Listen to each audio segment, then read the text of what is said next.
이곳은 저의 작업실입니다.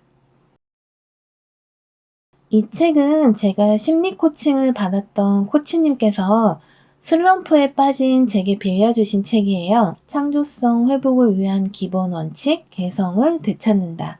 이 책을 읽어보고 작가님들에게도 도움되는 부분이 있다면 공유하겠습니다. 안녕하세요. 드라마 쓰는 아오이입니다. 오늘은 제가 보조작가를 그만둔 이유에 대해서 이야기를 해볼 건데요. 영상은 제가 작업하는 모습이라 이야기가 끝날 때까지 똑같을 거예요. 제가 유튜브를 시작하게 된 이유는 제 스스로 슬럼프에 빠졌다고 생각했을 때 글은 써지지 않았고 모든 게 무기력했을 때 뭐든 해야겠다는 생각이 들었어요.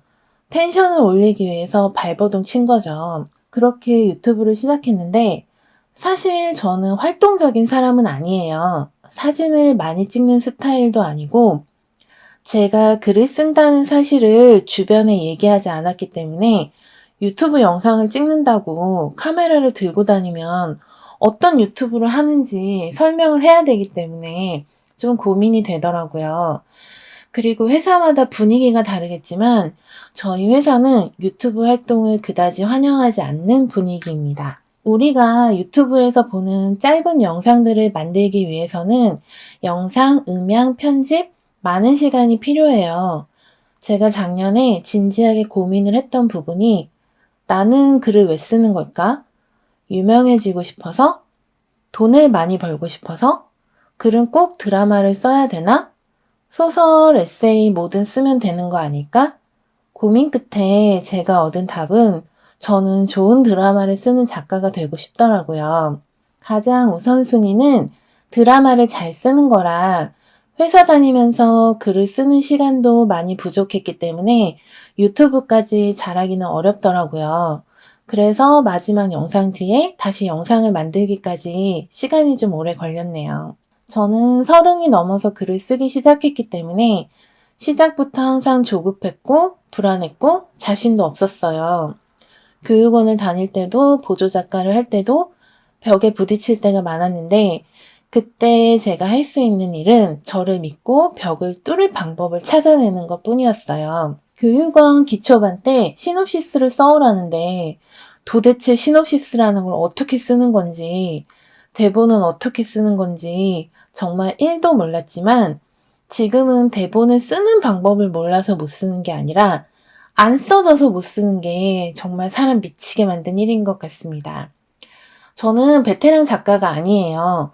앞으로 제 유튜브는 드라마 작가를 시작하는 사람들, 그리고 글을 쓰는 사람들이 함께 고민하고 이야기하는 채널이 되길 바랍니다.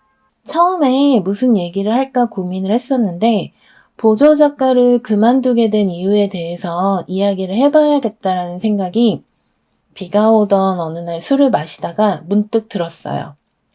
내가 하고 싶은 일을 하려면 우선적으로 내가 하고 싶은 일을 할 수 있는 회사에 입사를 하게 되는데 난 드라마 작가를 꿈꾸니까 보조 작가로 취업을 하게 됐다면 첫 발을 내딛게 된 건데 왜 그만뒀을까? 우선 보조 작가도 직업인데 제가 보조 작가를 했을 때가 10년 전도 아닌데 월급이 딱 100만 원이었어요. 그때도 최저임금이 있었고 근로 기준이 있었지만 그냥 100만 원. 면접 볼 때 작가님이 저한테 여러 번 확인하듯 물어보신 얘기도 월급이 100만 원인데 괜찮겠어요? 제가 보조작가 경험이 없으니 이 바닥의 연봉을 잘 모를 텐데 사회생활은 어느 정도 했고 그러니 제가 받던 연봉이 있을 거라고 생각하셔서 월급 100만 원 괜찮겠냐는 의미셨죠. 드라마를 준비할 때 100만 원, 방송이 시작되면 120. 첫 번째 작품을 마치고 바로 두 번째 작품을 하게 됐는데 월급은 다시 100에서 시작하는 거예요. 연봉이 오르는 게 아니라 또 100만 원, 방송 시작하면 120. 물론 보조작가 경력이 오래되신 분은 경력에 따라 또 다를 수 있을 거예요. 보조작가도 직업인데 직업이 아니라 문화생 같은 느낌을 많이 받았어요. 엄연히 근로계약서를 쓰고 약속한 업무를 하고 있는데 보조작가는 배우는 입장이니까 돈은 이 정도만 받아도 된다. 이런 느낌? 물론 지극히 제 개인적인 생각이에요. 월급 100만 원이라는 얘기를 들었을 때 저는 별로 놀라진 않았어요. 돈은 상관없이 보조 작가를 하고 싶었기 때문에 아마도 암묵적으로 서로의 이런 이해관계가 만든 월급이 100만 원이지 않을까 싶어요. 두 작품을 하는 동안 1년이라는 시간이 흘렀을 때 고민을 해야 됐어요. 계속 보조 작가를 할 건지, 제가 원래 하던 일로 돌아갈 건지. 보조 작가를 하는 1년 동안 저는 사회적으로 경단녀가 된 거죠. 지금 돌아가지 않으면 제 자리는 없어질 것 같았어요. 처음에는 월급 상관없이 보조 작가를 하고 싶었지만 100만 원 월급을 받고 일을 하다 보면 내가 이거 받고 이렇게까지 해야 되나? 현타도 오고 이 바닥이 나랑 맞는 건가? 안 맞는 건가? 생각도 많아지더라고요. 가장 중요한 건 보조 작가를 하는 1년 동안 전 글을 한 줄도 못 썼다는 거예요. 보조 작가는 정말 일이 많고요. 바쁩니다. 물론 드라마에 관련된 일을 해요. 자료 수집, 인터뷰, 작가님과 드라마에 대한 회의를 하면서 캐릭터에 대한 의견도 내고 에피소드도 같이 짜서 제 의견이 반영되기도 하지만 작가님 손을 거쳐서 작가님의 스타일로 나오는 거죠. 제 대본은 아닌 거예요.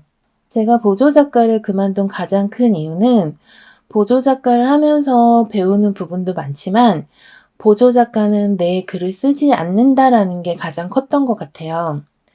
작가님과 오래 작업을 했던 보조 작가님이 작업실에 놀러 오신 적이 있어요. 보조 작가를 그만두신 이유가 본인의 작업을 하기 위해서였다라고 얘기하시더라고요. 글을 쓰는 사람들의 여러 가지 고민 끝에 자주 내려지는 결론은 일단 쓰자.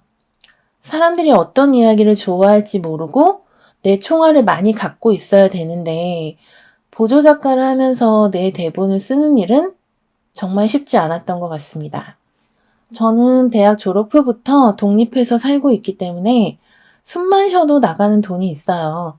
집, 자동차, 생활비, 작가도 먹고 살아야 되니까 보조 작가 월급으로는 생활도 힘들었고 현실적으로 언제 입봉할지 모르기 때문에 제 생활을 유지하면서 글을 써야 오래 버틸 수 있다고 생각해서 제 자리로 돌아와서 일을 하면서 글을 쓰고 있습니다. 글만 써서 먹고 살 수 있는 그날을 기다리면서. 사실 이런 이야기는 만나서 커피를 마시거나 술을 마시면서 이야기를 하면 우리 느낌 아니까 많은 이야기를 할 수 있는데 저 혼자 영상으로 이야기를 하는 건 진짜 쉽지가 않네요. 유튜브 콘텐츠를 기획하는 일도 드라마 대본을 쓰는 것과 비슷한 것 같아요. 이런 이야기를 사람들이 궁금해할까? 좋아할까? 대본은 수많은 수정 작업을 거치게 되는데요. 제 유튜브도 계속 수정 작업을 거치면서 제 스타일을 찾게 될 것 같아요. 보조 작가를 그만두게 된 이유에 대해서 오늘 이야기를 했는데요. 오늘처럼 교육원 후기, 보조 작가 후기, 보조 작가 업무 중에 짜증나는 일 베스트? 이렇게 소소한 이야기들로 또 돌아오겠습니다.